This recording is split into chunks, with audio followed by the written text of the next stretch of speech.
Hello friends, आज हम बात करेंगे डायबिटीज़ पर एक जनरल ओवरव्यू या जनरल डिस्कशन पर। हमने डायबिटीज़ पे ऑलरेडी काफ़ी वीडियो किए जो कि अपने चैनल पे डायबिटीज़ के प्लेलिस्ट पे देख सकते हैं। आज एक जनरल डिस्कशन करेंगे डायबिटीज़ क्या होता है, इसके क्या कारण होते हैं, कितने टाइप्स का होता है, क्या इसके रिस्क फैक्टर्स होते हैं, क्या इसके कॉम्प्लिकेशंस होते हैं और इम्पोर्टेंट बेसिक टिप्स के बारे में शॉर्ट में डिस्कशन करेंगे। एक जनरल ओवरव्यू बनाने का प्रयास करेंगे डायबिटीज़ के बारे में। टॉपिक पे जाने से पहले रिक्वेस्ट करूँगा कि जो लोग हमारे चैनल पे नए हैं वो हमारे चैनल को सब्सक्राइब करें। ऐसा करने से चैनल को मोटिवेशन और इंस्पिरेशन मिलती है। आपका सब्सक्रिप्शन हमारे चैनल को कंटिन्यू करने के लिए सबसे इम्पोर्टेंट पावर है। आज का टॉपिक है डायबिटीज़ पर। डायबिटीज़ बेसिकली एक ऐसी बीमारी है जिसमें बॉडी को ब्लड शुगर लेवल्स कंट्रोल करने में दिक्कत आती है, बॉडी में इंसुलिन बनना कम हो जाता है। या टाइप 2 डायबिटीज़ में क्या होता है कि इंसुलिन रिसेप्टर्स पे काम करना पाता, यानी बन ज़रूर रहा है इंसुलिन लेकिन काम नहीं कर पा रहा है, और ओवरऑल बाद में थोड़े समय के बाद टाइप 2 में भी डायबिटीज़ में इंसुलिन बनना थोड़ा हद तक कम हो जाता है। तो ये डायबिटीज़ है। बेसिकली डायबिटीज़ बॉडी के इंसुलिन हार्मोन की कमी की वजह से और इंसुलिन के जो भी फंक्शंस होते हैं, चाहे वो ग्लूकोज मेटाबॉलिज्म से रिलेटेड है, चाहे फैट मेटाबॉलिज्म से रिलेटेड है, चाहे और भी कोई चीज़ से रिलेटेड है, वो सारी चीज़ें डायबिटीज़ में अफेक्टेड हो जाती है। बेसिकली इसका ट्रीटमेंट ये है कि कैसे भी करके या तो हम इंसुलिन को बढ़ाएं या कैसे भी करके इंसुलिन के रिसेप्टर पे जो एक्शंस है उसको बढ़ाएं, या बॉडी का जो एक्सेसिव शुगर या फैट जो जमा हो रहा है उसको हम कम करें। तो बेसिकली जो हार्मोनल चेंजेस हो रहे हैं बॉडी में इंसुलिन की कमी की वजह से, उसको हम मेटाबोलाइज करके ठीक करना चाहते हैं। ये बेसिकली डायबिटीज़ का ट्रीटमेंट का स्ट्रैटेजी है। डायबिटीज़ होने का कारण क्या है? टाइप 1 डायबिटीज़ में ज़्यादातर लोगों की फैमिली हिस्ट्री होती है। अगर आपके पेरेंट्स को है तो आपको भी होने का रिस्क है, जेनेटिक हिस्ट्री या फैमिली हिस्ट्री जो रिस्क फैक्टर्स मॉडिफाई करते हैं। इसके अलावा कुछ इनफैक्ट एनवायरमेंटल फैक्टर्स हैं, जैसे कि वातावरण में कोई इन्फेक्शन की वजह से हो सकता है, किसी एनवायरमेंटल पोल्यूटेंट वगैरह की वजह से होता है, कोई टॉक्सिन्स की वजह से हो सकता है। ये सारे रिस्क फैक्टर्स है टाइप 1 डायबिटीज़ के।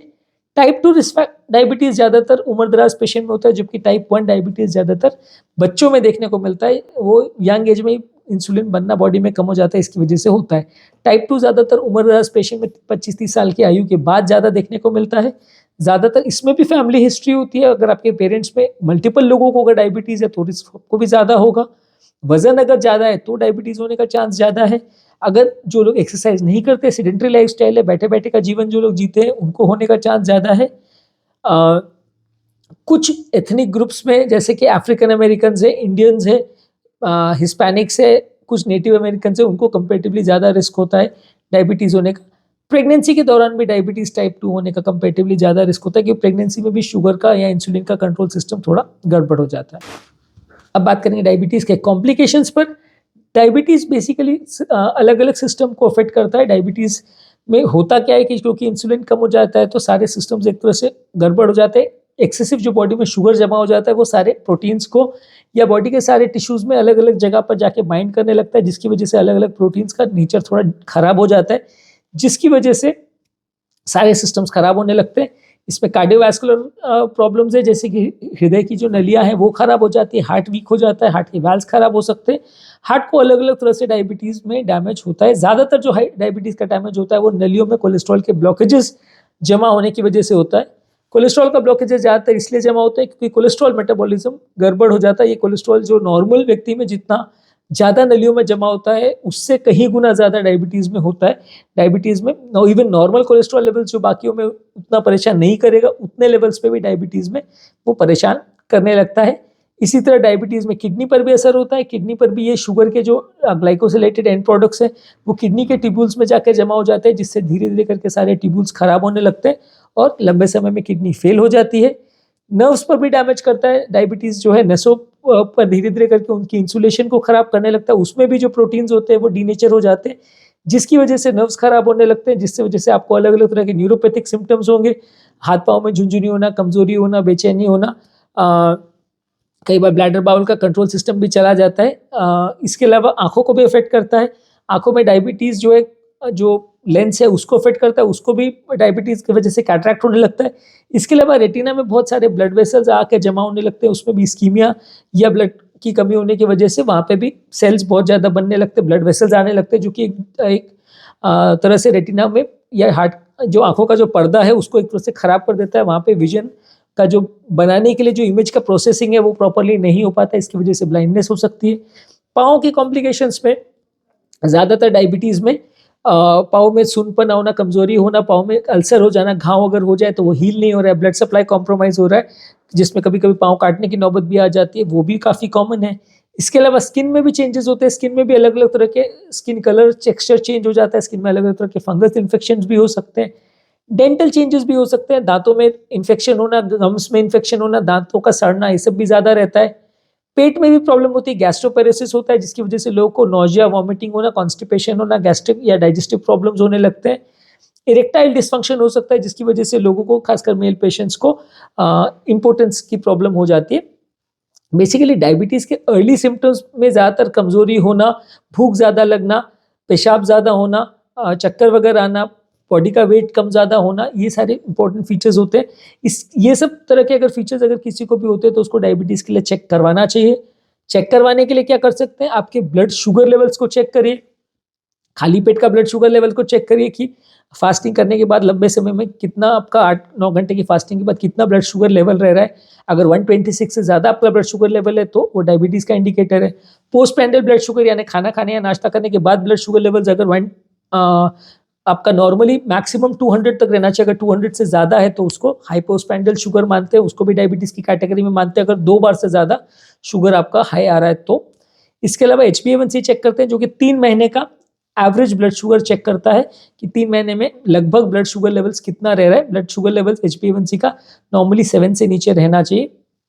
इसके अलावा आपका रैंडम ब्लड शुगर्स जो है ये भी आपको जज करने में मदद करता है कि ओवरऑल इन जनरल का, अगर मान लीजिए आप फास्टिंग नहीं है या आपने तुरंत में खाना अगर नहीं खाया तो एवरेज ब्लड शुगर का लेवल्स कितना है।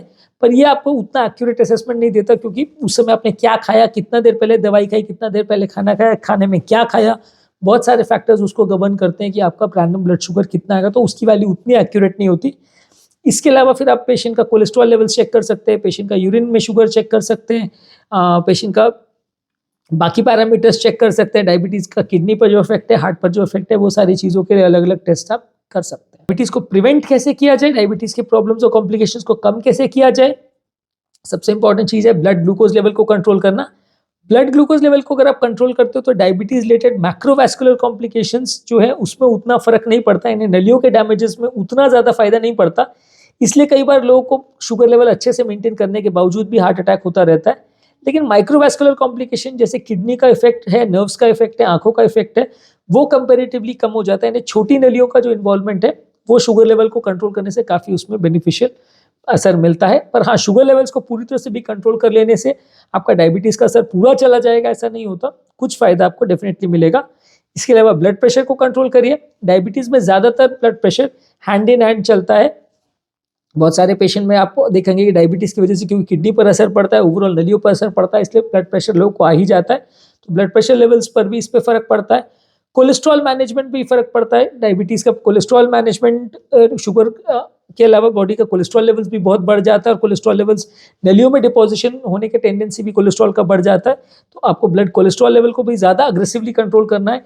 जितना नॉर्मल लोगों के लिए कट ऑफ है उसके कंपेरेटिवली कोलेस्ट्रॉल लेवल्स डायबिटीज़ में और ज़्यादा अग्रेसिव कट ऑफ होता है। नॉर्मल लोगों में आप 130-160 LDL लेवल्स तक भी नहीं ट्रीट करो तो चलेगा, पर डायबिटीज़ में आपको 70 से ऊपर अगर LDL जाता है तो आपको ट्रीट करना पड़ता है, क्योंकि उसमें आपको ज़्यादा अग्रेसिव मेंटेनेंस करना पड़ता है। इसके लिए आपको वेट मैनेजमेंट भी करना है, वेट अपना अच्छे से कंट्रोल करना है, वेट बढ़ने नहीं देना है। नहीं तो अगर आपका वेट बढ़ता है तो अलग अलग तरह के मेटाबॉलिक प्रॉब्लम्स और डायबिटीज़ रिलेटेड प्रॉब्लम्स बढ़ते हैं। पाँव का अच्छे से ध्यान रखना है। डायबिटीज़ में पाँव में अल्सर्स और घाव और गैंग्रीन होने का चांस कई गुना ज़्यादा रहता है, तो पाँव में कोई प्रॉब्लम्स तो नहीं हो रही, उसका भी आपको ध्यान रखना है।